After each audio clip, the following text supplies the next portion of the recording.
Hello, this is Christian Owen again, a Mississippi Master Gardener for MSU Extension, and I'm here to work on another fun holiday activity with you.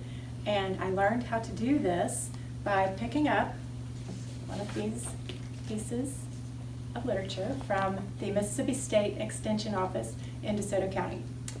This is a really nice piece that explains how to make an evergreen swag for your door at Christmas time. All the steps are clearly shown with pictures, very clear instructions, and this is my first time to make one, so we'll see how it goes.